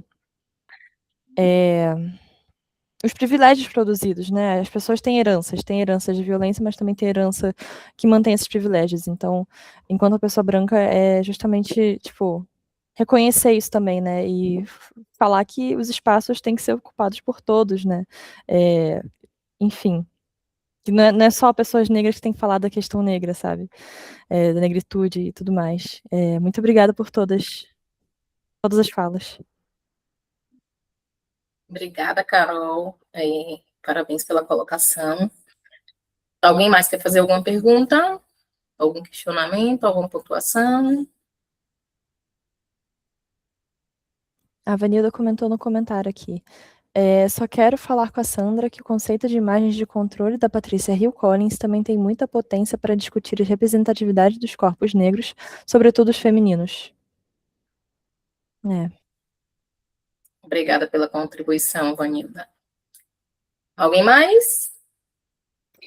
Queria agradecer, queria também parabenizar, né, minhas colegas de mesa pelas temáticas, né, a gente dialoga, né, umas com as outras aí, com as temáticas que escolhemos, né, dentro do tema geral, e o quanto é importante, né, a gente trazer isso para um lugar de militância mesmo, né, onde nós estivermos, antirracistas, do ponto de vista da prática cotidiana mesmo, de não se curvar, de não dobrar, né, cruzar os braços, de não se conformar, não temer, né, porque é a única forma que temos, né, de ganhar força e de manter isso vivo, né. Eu acho interessante, né, que a gente tem aqui profissionais diversos, né, e a importância da multiprofissionalidade, né, da intersetorialidade, né, na movimentação dessas lutas, né, dos diálogos, né, é importante que a gente mantenha, né, ativos esses diálogos, também nos territórios, né, lá nas escolas, né, nos postos de saúde, né, nas unidades básicas, né, nas unidades de saúde da família, né, nos diálogos, nos espaços de diálogo que nós temos com a população. Porque aqui nós estamos falando entre nós que estamos num espaço ainda privilegiado, né, intelectual, e a gente sabe que é lá no território que a vida se processa. Então, como é importante a gente sair deste lugar, né, da academia, cotidianamente também, e ir cada vez mais para o território, né, para os lugares onde isso não chega todos os dias, né. Eu acho muito importante todas as falas, né, das falas das colegas. A televisão, a mídia ainda chega, né, por lá, de alguma forma, mas quando ela chega, nem sempre chega de uma forma clara e acessível, para que essa máscara branca caia, né? Ela chega, às vezes, disfarçada, e a gente tem esse papel, né, do aqui e agora, do mundo real, né, e de estar lá nesses lugares fazendo alguma diferença na prática. Mas é isso, parabenizar as colegas pelo trabalho de cada uma. Estou um pouco rouca, viu, gente? Desculpem aí, não sei se estão me ouvindo. E bom te ver, Dália, ao vivo e a cores, né? Está lá nos nossos, no FLAEC também, né, com a gente, como, né, feliz de ver você aqui também com a gente. E é isso. Obrigada, Marília, bom vê-la também. Eu vou aproveitar, né, vou jogar um foguinho aqui na roda. Como uma boa pesquisadora do campo da interseccionalidade, eu queria ouvir de vocês, pesquisadores, como o trabalho de vocês se interseccionam, né? Dá para sentir, mas eu quero ouvir de vocês. E aproveitar para deixar uma perguntinha para cada aqui, só para a gente ouvir um pouquinho mais de vocês, que o trabalho de vocês é maravilhoso. Então, sobre a pedagogia da cura, para a Daniela, né, eu queria saber a importância dessa pedagogia, né, dessa pedagogia transgressora, como muito bem traz Bell Hooks, o papel dela na atuação para desmanchar as feridas psíquicas construídas por conta de um processo colonial histórico que a gente tem no Brasil. No campo da saúde mental e na cultura, eu queria ouvir de Marília como a cultura e o campo da saúde mental pode ter um espaço, pode ser um espaço de resgate e fortalecimento dessa identidade negra. E já no campo de Sandra Rosa, no campo da representação nas mídias, eu queria ouvir como a gente está sempre numa disputa de narrativas, né, Sandra? Também nesse campo das mídias, também no campo das redes sociais, e eu queria saber de você como essa disputa de narrativa pode se tornar uma ferramenta de prática política, pedagógica e social, e também no campo da saúde mental. Muito obrigada, fiquem super à vontade, adorei ouvir todas vocês e quero continuar ouvindo. E Dália, você pode repetir a sua pergunta para mim? Sim, sim. Para a Marília, como a saúde mental e a cultura podem ser espaço de resgate e fortalecimento da identidade negra. Bom, a gente consegue... Deixa eu ver se as meninas conseguiram compreender, porque aí elas vão pensando, né, na hora. Conseguiram compreender a pergunta? Daniela, Se Sandra, você puder repetir de novo, para mim ficar melhor. Repito, sim. como uma pedagogia da cura transgressora atua para desmanchar as feridas psíquicas que foram construídas por esse processo colonial histórico do Brasil. E Você pode repetir a minha também, Dália, por favor? sim, estamos sempre em disputas de narrativas, também no campo, hoje, atualmente, contemporaneamente, no campo das redes sociais também. E aí eu queria entender, ouvir de você, né, o papel das redes sociais e das grandes mídias como ferramenta política, prática e contemporânea na saúde mental da população negra. Muito obrigada. Bom, uma das sugestões que nós trouxemos, né, no final do trabalho foi realmente uma atenção maior para a criação de políticas públicas, né, mais específicas, né, direcionadas para a saúde mental, né, das mulheres negras. A gente sabe que isso é previsto na Política Nacional da Saúde Integral, né, da população negra de um modo mais ampliado, né, mas esse diálogo intersetorial, né, interdisciplinar, ele precisa ser mais fomentado, né, e se transformar em espaços mais concretos, né, em que isso possa ser mais explorado. A gente sabe que no âmbito da saúde mental, né, de um modo geral, em termos da rede de atenção psicossocial no Brasil e da Política Nacional de Saúde Mental, a gente já tem uma prática cotidiana de explorar a arte e a cultura no sentido não somente do empoderamento, mas da reconstrução de identidades que não estão centradas na doença, né, e no que é, entre aspas, negativo, na patologia, mas na saúde. Então, a arte e a cultura têm esse poder de trazer novas identidades. Então, por exemplo, no âmbito da saúde mental, dentro do coletivo, por exemplo, que a gente faz parte, a gente fez um livro de militância chamado Poesias Antimanicomiais, Desaprisionando Almas e Paradigmas. E ali participaram usuários da saúde mental, familiares, profissionais, havia pessoas negras também, né? E a gente tenta, de alguma forma também, estamos já fomentando uma publicação específica, né? Poética e literária também, voltada para mulheres negras, né? Onde a gente quer dar mais espaço também para que essas falas na escrevivência, na poesia, no conto, na crônica, né, na escrita, possa trazer visibilidade a essas mulheres e possibilitando, né, maiores ampliações dessa visão, né, de quem é essa mulher. Essa mulher não está além, né, apenas da cor da pele, né, e dos estereótipos que a gente impregna, né, essa pele. É importante também, né, a gente lembrar que começa em nós, né, nós mesmas, e umas com as outras, e de mãos dadas umas com as outras, e sempre uma sobe e leva a outra, isso é fundamental. Isso foi fundamental para mim, né, e eu sigo fazendo isso a minha vida quase toda, porque eu acho que é um propósito de vida, para além de academia, para além, né, é um propósito, se eu passei, se eu subi, se eu adentrei, eu vou abrindo para que outras venham de mão dadas comigo, né? Eu acredito que a alegria, ela só é realmente celebrada quando ela é dividida, né? Que essas vitórias, elas só são vitórias, de fato, quando elas são partilhadas. E o saber, né? E a arte e a cultura, elas têm sentido, elas só têm sentido nesse propósito, né? Nessa visão.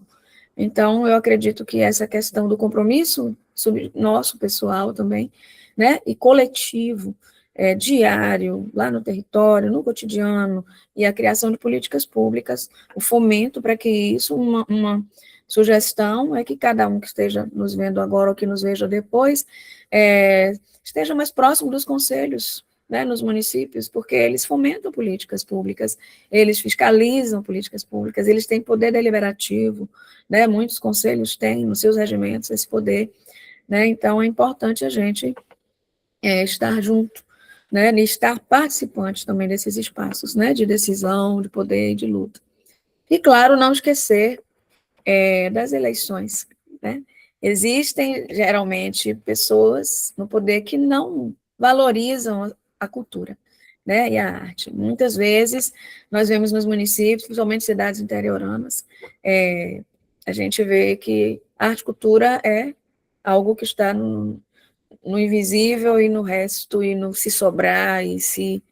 Né, então, é luta também, né, e ainda mais para a população negra e para a mulher negra, que muitas vezes sobrevive, por exemplo, mulheres artesãs, né, sobrevivem da arte que produzem, né? Então, a gente vê muitas vezes nos interiores, mulheres saírem do município, irem para outro lugar, migrarem, porque ali elas não têm nenhum recurso financeiro, incentivos, projetos, né, que o município esteja fazendo acontecer, para que elas consigam se manter e sobreviver com dignidade, através da arte, né, e da cultura. Então, eu acho que políticas públicas são fundamentais, e nós também, nessa persistência, né, de escrita, né, em todos os espaços que a gente estiver, e levar isso para lugares onde isso não chega normalmente. É isso. E só lembrando, a gente tem aí o Movimento Coletivo de Mulheres no Extremo Sul da Bahia, que é a Sociedade de Escritoras da Costa do Descobrimento, e que a gente ajuda, sim, mulheres a escreverem projetos para ingressar em pós-graduação estricto sensu, né, pré-projetos. A gente sempre está se movimentando nesse sentido, e se tiverem interesse ou necessidade, nós estamos juntas. Não sei se respondi. Sim, me sinto totalmente contemplada. Muito obrigada, viu, Marília? Eu recebi um elogio aqui, né? Eu vou agradecer a Vanilda pelo elogio. Muito obrigada, viu, Vanilda? Vou passar a palavra para a Daniela e no final eu dou uma amarrada, tá certo? Tranquilo. Vocês me ouvem? Pronto. Quando eu falo da pedagogia da cura, a pedagogia da cura ela funciona no processo de ressignificação. É como se fosse a ideia de reposicionar o letramento racial, sabe? Como quando fala da descolonização da mente. Então, o racismo, ele não age só na questão social, mas ele age também na construção da nossa mente, da forma como a gente se projeta, como a gente pensa, como a gente se constrói e se reconstrói. Então, a ideia da pedagogia da cura é trabalhar de forma prática, entender o letramento como uma blindagem interna. A pedagogia da cura, ela não tem o propósito de trazer a cura da dor ou de trazer a cura da ferida causada pelo racismo, né? Não existe esse remédio.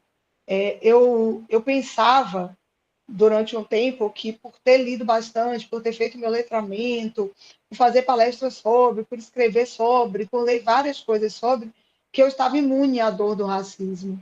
E quando eu me vi novamente diante de uma situação de racismo, eu senti a dor como se eu não tivesse o letramento, né? E doeu bastante, e eu chorei muito, fui para casa.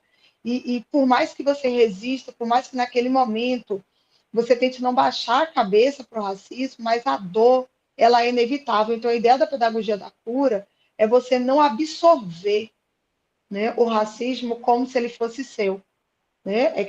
Você delegar o racismo como a violência de outrem, e você não interpretar essa violência como sendo sua, né? Quando eu falo de pedagogia, é no sentido de ensinamento, né? Entender o letramento como aprender comigo mesma a sobreviver a uma sociedade tão violenta, né? E tentar me blindar a microviolências, né? Quando for possível, porque nem sempre vai ser possível. Então, dizer que porque eu fiz várias leituras, porque eu tenho letramento racial, então eu não vou mais sentir a dor do racismo, não existe.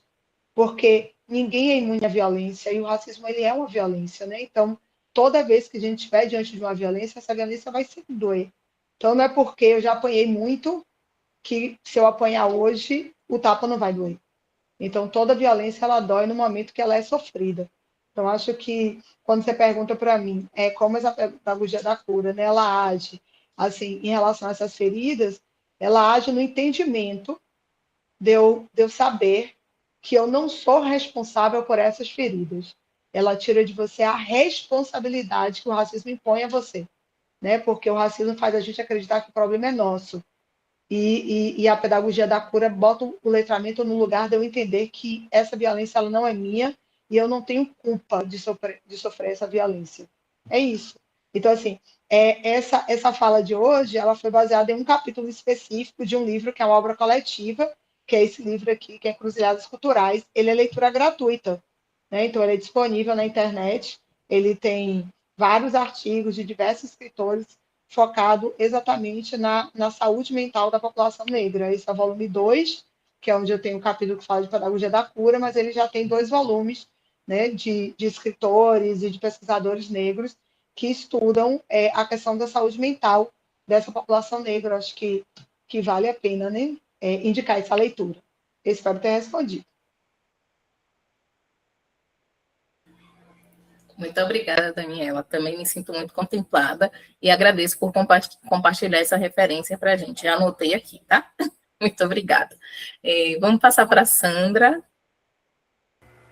Maravilha. Bom, Idália, assim, pensando na sua pergunta, né, eu pensei muito sobre a perspectiva que hoje, né, com esse movimento cada vez mais de mais pessoas nas redes sociais, acaba sendo um movimento que, ao mesmo tempo, ele acaba sendo um pouco mais democrático, né, mas ainda não tão, porque muitas pessoas ainda não têm acesso à internet, principalmente redes sociais, mas acaba que, muitas vezes, as redes sociais, elas têm o poder de pautar, principalmente a grande mídia, né, outras emissoras de televisão, como a gente vê a Rede Globo, né, que tem um potencial muito grande nessa questão da história da mídia de representações de pessoas negras também, mas a gente vê que as redes sociais acabam que conseguem fazer um movimento, muitas vezes, de pautar muitas coisas que vão aparecer ali na grande imprensa, na mídia, né. Hoje a gente tem muitas representações que elas focam em trazer essa comunicação, né, essa ligação de pessoas nas redes sociais já sendo representadas em diversas séries, por exemplo, seriados, acaba que tem uma conexão muito grande, mas essa conexão que acaba sendo muito grande, ela pode se potencializar, principalmente se a gente tiver talvez uma política pública ou uma regulamentação, porque assim, a gente tem esse movimento das redes sociais, mas muitas pessoas, às vezes, sendo especialistas de que coisas que elas não são especialistas, e isso acaba sendo um prejudicial para diferentes áreas, principalmente profissões, principalmente de tipo falar de saúde mental, pessoas que não têm a formação em saúde mental, não que não possam falar de algumas questões, mas tem questões que são muito mais aprofundadas, profissionais realmente da saúde mental. Então, a gente acaba tendo um local que ele é muito fértil, assim, para a gente pensar políticas públicas, questões que podem ajudar muito a população negra nas questões de representações, sejam na grande mídia ou nas redes sociais, mas que é necessária uma regulamentação, mas uma regulamentação que ela não só imponha regras, mas que ela também ofereça espaços de formações. Então, precisa, por exemplo, se for preciso oferecer para essas pessoas alguma formação sobre letramento racial, representações, história da mídia, questões que vão focar nessas perspectivas, né, de como abordar determinados assuntos, como um assunto ele pode ser um gatilho para outras pessoas. Então, são questões que podem ser, sim, ampliadas, né, e também se colocadas nesse conjunto. É um local muito fértil, as redes sociais, assim, que elas acabam pautando a grande mídia, mas é necessária uma regulamentação, mas não uma regulamentação que ela sempre coloque ali, faça isso ou não faça aquilo, mas uma regulamentação que ela também tem uma forma mais, talvez, mais pedagógica, que foque numa formação também para essas pessoas também, até de uma forma mais gratuita, para que elas consigam também ter esse impacto, né, não só na sua própria saúde mental delas próprias, mas também de outras pessoas que acompanham elas ali também, naqueles espaços. Muito obrigada, Sandra. Muito obrigada mais uma vez, né? E parabéns pela colocação. Eu sou filha de um homem que nunca entrou na sala de aula, que vai fazer 80 anos, mas é uma pessoa que, para mim, é uma das pessoas mais inteligentes que eu conheço. E aí eu gosto de citar, ele usa muito dito popular em suas falas, né? E aí eu costumo dizer que na contemporaneidade, uma fala que ele tinha, trazendo para cá agora, né, é que quem tem boca fala o que quer. E hoje eu costumo dizer que quem tem um celular e uma rede social fala o que quer. E versa muito sobre essa colocação sua de que, às vezes, as pessoas não são especialistas, mas têm a coragem de gravar vídeos, né, falando sobre determinados pontos, e que, tipo, quando você vai ver, no fundo, em que está sustentada aquela ideia, né? Qual é a evidência científica que sustenta essa tomada de decisão, essa tomada de perspectiva, na rede social, e isso me inquieta muito. É uma das minhas grandes inquietações hoje de ver profissionais que usam uma câmera e são pessoas que são corajosas, eu costumo dizer, que eu não tenho essa coragem de fazer uma rede social para ficar fazendo vídeos e mais vídeos. Eu falo, nossa, gente, eu acho a pessoa muito corajosa. Falou para gravar vídeo e Dália começa numa sudorese que eu falo assim, meu Deus. E aí, já Daniela, peraí, viu, gente, que estou com as minhas anotações aqui. Daniela, sim. Daniela trouxe para a gente, né, sobre essa necessidade, sobre essas questões de saúde mental. E um dos questionamentos que a gente faz atualmente na saúde é quem cuida de quem cuida, né? Então, Daniela, uma das coisas que eu tenho aprendido, né, ao longo da minha trajetória de vida e profissional, é trazer que eu preciso cuidar da minha saúde mental, porque, enquanto ativista, a gente sempre acha, né, que está imune, está blindado pelo nosso conhecimento, mas a gente continua e segue, né, vivenciando essas agressões, eu não gosto nem da palavra microagressão, porque para mim a gente não tem como medir se é micro, se é macro, porque o subjetivo da pessoa é que vai estar ali, né, recebendo aquela agressão. Então, para mim pode ser uma micro, mas para aquela pessoa que está sendo agredida, né, pode não ser micro. Então, a gente precisa cuidar, não somente estar lendo teorias teóricas e intelectuais negros, mas a gente precisa estar cuidando dessa nossa saúde mental, porque ela está sendo violentada a todo instante. E o que Marília trouxe para a gente, né, é sobre a intersetorialidade. Eu sou uma pessoa que levanta essa bandeirinha da intersetorialidade, porque a gente da saúde fala que saúde não é simples inexistência de doença, mas sim educação, moradia. Meu campo de pesquisa com a população em situação de rua, eu costumo dizer que a população em situação de rua do nosso país, ela tem um demarcador histórico, que é o 14 de maio, né? Então, se nasceu lá, né? Lógico que a gente tem outros processos históricos sociais que vão adensar esse número de pessoas em situação de rua, mas nasce no 14 de maio, como diz Lazo Matumbi, no dia 14 de maio eu saí por aí, não tinha para onde ir, não tinha escola, subi as favelas e nunca desci. Então, se a gente fala de saúde, a gente está falando também de inexistência de moradia. Para a população em situação de rua, essa inexistência é também saúde. Então, muito obrigada a vocês por todas as colocações. Eu anotei aqui um roteirinho. Eu quero agradecer a todas as pessoas presentes. Quero agradecer também. Oi, Carol. Eu posso te interromper? A Marília levantou a mão, imagino que ela queira trazer mais uma fala. Sim, eu vou abrir a fala rapidinho, só para eu não me esquecer. Não, fique tranquila. Quero agradecer a todas as pessoas presentes, quero agradecer também a organização do evento, pelo acolhimento, pelas orientações, quero agradecer a minha monitora Carol da Gama, que está aqui, né? Quero aproveitar para fazer um convite a todas as pessoas presentes. Eu estou como presidente do primeiro Observatório de Equidade Racial da maternidade Climério de Oliveira, que fica aqui em Salvador, é a primeira maternidade do país, e lá a gente vai estar fazendo um evento em alusão ao Julho das Pretas, no dia 30, a partir das 13 horas. Esse evento a gente vai estar discutindo a gente vai ter transistas falando sobre o implante de capilar, que por muitas vezes na saúde, por conta de estigmas, né, e como eu falei antes, a ideia de que o cabelo crespo ou o cabelo sintético, ele pode pegar fogo no centro cirúrgico, mas a gente trabalha com base em evidências, e a gente não tem evidências científicas que sustentem essa ideia de que precisa ser retirado. Então, vamos ter transistas falando formas, materiais utilizados, a gente vai estar falando sobre mortalidade materna e mortalidade neo. A mortalidade materna, cerca de 90% das mortes são por causas evitáveis, e a gente sabe muito bem quem são as mulheres que seguem morrendo por causas evitáveis no nosso país. Vamos estar falando também sobre mortalidade neonatal, quem são os filhos dessas mulheres que morrem, né? E sobre outras questões também. Então, eu quero convidar fazer esse chamamento público aqui, para que todos estejam presentes, para a gente ter realmente um coro. A gente vai ter também a participação do Conselho de Saúde, né, porque eu costumo dizer que a participação popular dentro dos serviços de saúde é fundamental. E além do que, hoje, né, em alusão ao Júlio das Pretas, eu queria, não vou me atrever a cantar, tá, gente? Mas eu vou falar, né, uma música que a gente sempre canta nas marchas de mulheres negras aqui em Salvador, é Companheira Me Ajude, eu sozinho ando bem, mas com você ando melhor. E é na ideia que a gente precisa trabalhar no coletivo, porque sozinho a gente não chega a lugar nenhum.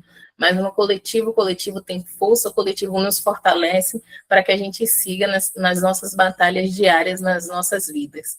E aí agora eu vou abrir para quem quiser falar mais alguma coisa, começando por Marília, que levantou a mão. Fique à vontade, Marília. Meninas, eu tinha muitas perguntas, mas o tempo é muito curto, eu vou ler uma poesia para a gente levar essa reflexão para nós. Essa poesia se chama Escreviventes. Houve tempos em que as mulheres não eram contadas, depois surgiram como princesas em contos de fadas, enaltecidas em sua beleza sempre branca, ocidentalizada. Seja física ou romantizada, foram também descritas subservientes, escravizadas, escritas de forma bela ou estereotipada. Seja Gabriela, Cravo e Canela, Joana d'Arc, heroína armada, ou mesmo Eva, culpabilizada. A verdade é que as letras, os livros, a história, as fizeram eternizadas. E hoje, em nossas memórias, inspiradas dia a dia, desafiadas por nossas mártires, Marielles, Conceições, Ângelas, Beatrizes, mulheres que escrevem e lutam de todas as cores, matizes, empoderadas, não mais coadjuvantes, somos as principais atrizes, não silenciadas como antes, traçamos nossas próprias diretrizes, apoderamos caneta e papel, escrevemos nossas dores com tintas de mel e fel, curando nossas feridas, traçamos nossas próprias vidas. É isso. Que lindo, muito obrigada, Marília. Um abraço em cada uma, espero encontrar vocês em muitos momentos aí, em muitas construções. Muito obrigada mais uma vez. Vou passar para a Sandra, para a gente começar a finalizar nossos trabalhos. Fique à vontade, Sandra. Bom, eu só quero mesmo agradecer todo mundo, né, todo mundo presente aqui, que veio aqui prestigiar a palestra, as minhas colegas Marília e a Dani também, né, que apresentaram trabalhos belíssimos, né, a Carol, né, que esteve aqui com a gente também na monitoria, que também foi ótimo aqui o processo, e Dália aqui maravilhosa aqui conosco, né, que foi muito bom também te conhecer, e Dália, você está aqui também. Então, assim, só agradecer mesmo vocês também, né, são muitas coisas para se pensar ao mesmo tempo, mas que bom, né, que a gente teve um momento tão bom nessa palestra aqui de hoje.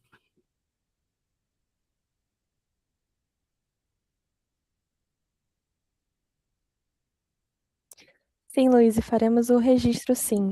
Eu devo desligar a gravação para todo mundo se sentir confortável, quem puder, quiser, mas eu imagino que a Idália queira finalizar o encontro, a fala. Rapidinho. Muito obrigada, Sandra. Que sigamos nos fortalecendo, né? Sempre em coletivo, que seja uma construção. Não é fácil a gente seguir, não, nunca é fácil, mas eu costumo dizer que a gente, enquanto pessoas ativistas, pessoas negras, acordar todos os dias é uma decisão política. A nossa existência é política. Então, que sigamos sendo essas mulheres, essas pessoas do enfrentamento, do ativismo, e que não recuemos, porque se para a gente hoje é difícil, para os nossos ancestrais foi muito mais difícil, né? E a gente precisa olhar para trás, agradecer a eles tudo que eles fizeram para que a gente chegasse até aqui. Então, por eles e pelos que estão vindo, que a gente não desista. Eu vou deixar aqui o link do seminário que vai ocorrer lá na maternidade. Vai ser híbrido, tá, o evento. Quem estiver por aqui para Salvador, quiser ir lá assistir pessoalmente, presencialmente, fiquem à vontade, serão muito bem-vindas e bem-vindes. E eu deixei o link aqui para quem não é de Salvador, para que possa acompanhar. Vamos à nossa foto. Muito obrigada a todas as pessoas. Tenham um excelente final de semana e que sigamos. Você vai tirar a foto, Carol?